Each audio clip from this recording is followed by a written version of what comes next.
అందుకు పెద్దవాళ్ళు చేయవలసిన పని ఏమిటయ్యా అంటే, వాళ్ళు శివుణ్ణి ఆశ్రయించి పిల్లల్ని శివుడి వైపు తిప్పగలిగితే ఇంకా పిల్లల భవిష్యత్తు గురించి వాళ్ళు భయపడక్కర్లేదండి, అంత శివుడే చూసుకుంటాడు.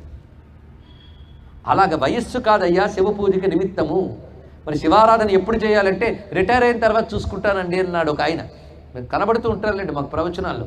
రిటైర్ అయిన తర్వాత ఇంక ఈ ప్రవచనాల వైపే తిరుగుతామండి అన్నాడు. రిటైర్ అయిపోయాడు కానీ నాకు మరి కనబడలే, ఇదివరకు కొంచెం కనబడేవాడు. ఎందుకయ్యా అంటే రిటైర్ అయిన తర్వాత వాడు కొడుకు కోడలు అమెరికా వెళ్ళిపోయారట, వాళ్ళకి పిల్లలు పుట్టారట.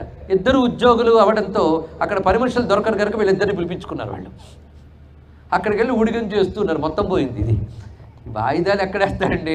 అందుకే సాధన ఎప్పుడు చెయ్యాలయ్యా అంటే జూర్జడి చెప్పాడు, దంతంబుల్ పడనప్పుడే తనువునందారూఢియున్నప్పుడే కాంతా సంఘము రోయనప్పుడే జరాక్రాంతంబు కానప్పుడే వింతల్ మేన జరింపనప్పుడే కురుల్ వెల్వెల్ల కానప్పుడే చింతింపన్ వెలని పదాంబుజములన్ శ్రీకాళహస్తీశ్వర. అందుకే మన భక్తుల కథలు చూడండి. ప్రహ్లాదుని వయస్సు ఎంత ఉంటుందని 80-90 ఏళ్ళు ఉంటాయా? 5 ఏళ్ళవాడు ధ్రువుడు, 5 ఏళ్ళవాడు మార్కండేయుడు. ఒక్కొక్క భక్తుడు చిన్నప్పటి నుంచే హీరోలు. అందుకే మొక్కయి వంగంది మానయి వంగదు, తెలుసుకోండి. ఇక్కడ పసివాడైనా సరే భక్తికి వయస్సు ఏంటండి? భక్తికి జాతి ఏమిటి, కులం ఏమిటి, వయస్సు ఏమిటి?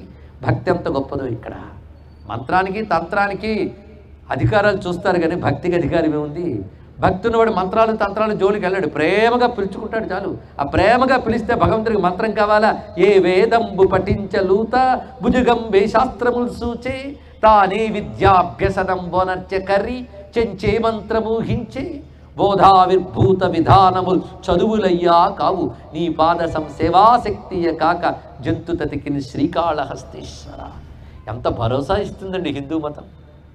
ఎవడైనా సరే ఈశ్వరుని ఆశ్రయించి తరించవచ్చు.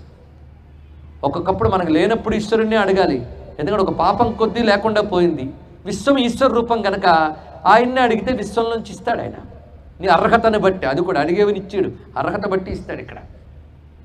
అందుకే నువ్వు అర్హత ఉంటే ఇస్తాడు, అర్హత లేకపోతే తట్టుకునే శక్తిని ఇస్తాడు, ఏదో ఒకటి ఇస్తాడు ఈశ్వరుడు. పెద్దలు